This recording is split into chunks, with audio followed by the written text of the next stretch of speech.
राम राम भक्तों। तो आज सुनिए प्रेरक कहानी ससुराल की रीति। एक लड़की विवाह करके ससुराल में आई। घर में एक तो उसका पति था, एक सास थी और एक दादी सास थी।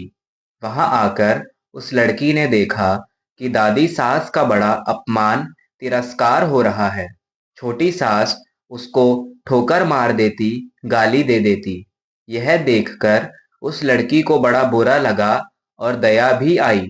उसने विचार किया कि अगर मैं सास से कहूं कि आप अपनी सास का तिरस्कार मत किया करो, तो वह कहेगी कि कल की छोकरी आकर मेरे को उपदेश देती है, गुरु बनती है।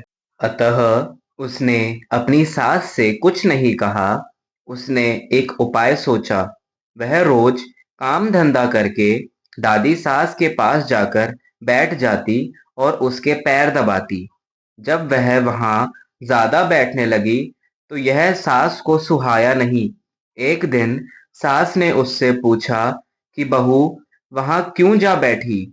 लड़की ने कहा कि बोलो, काम बताओ। सास बोली कि काम क्या बताए, तू वहां क्यों जा बैठी? लड़की बोली कि मेरे पिताजी ने कहा था कि जवान लड़कों के साथ तो कभी नहीं बैठना, जवान लड़कियों के साथ भी कभी नहीं बैठना।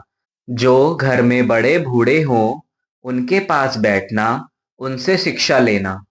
हमारे घर में सबसे बूढ़ी ये ही हैं, और किसके पास बैठूं? मेरे पिताजी ने कहा था कि वहां हमारे घर की रिवाज नहीं चलेगी, वहां तो तेरे ससुराल की रिवाज चलेगी। मेरे को यहाँ की रिवाज सीखनी है, इसीलिए मैं इनसे पूछती हूँ कि मेरी सास आपकी सेवा कैसे करती है। सास ने पूछा कि बुढ़िया ने क्या कहा।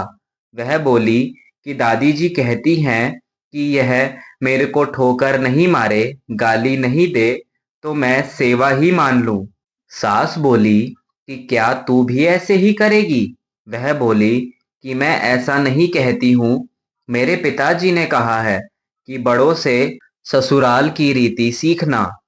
सास डरने लग गई कि मैं अपनी सास के साथ जो बर्ताव करूंगी वही बर्ताव मेरे साथ होने लग जाएगा।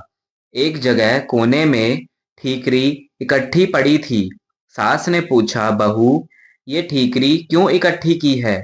लड़की ने कहा, आप दादी जी को ठीकरी में भोजन दिया करती हो, इसीलिए मैंने पहले ही जमा कर ली।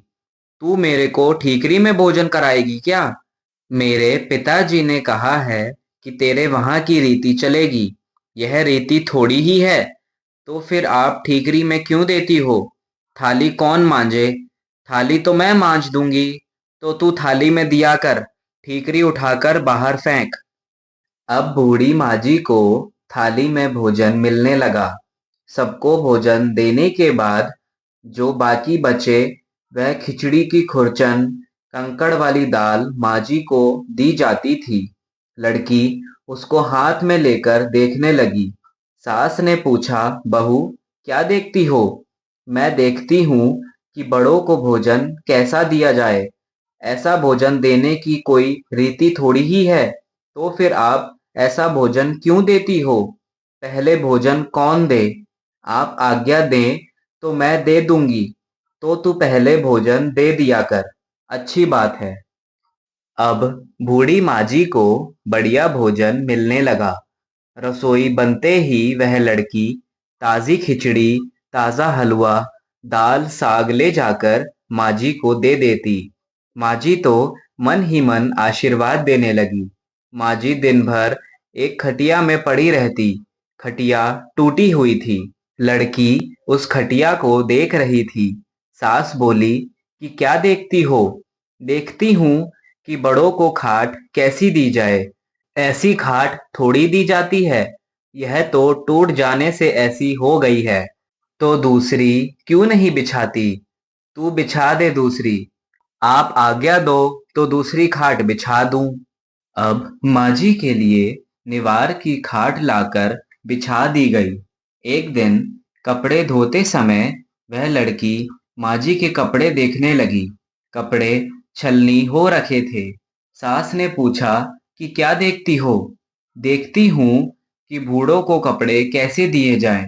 फिर वही बात, कपड़ा ऐसा थोड़ी ही दिया जाता है, यह तो पुराना होने पर ऐसा हो गया है। फिर वही कपड़ा रहने दें क्या?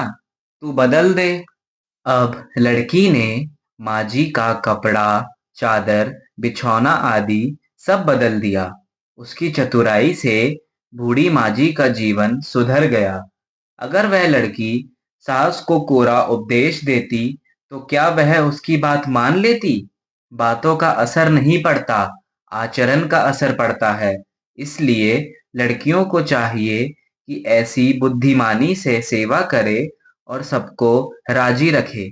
जय सिया राम।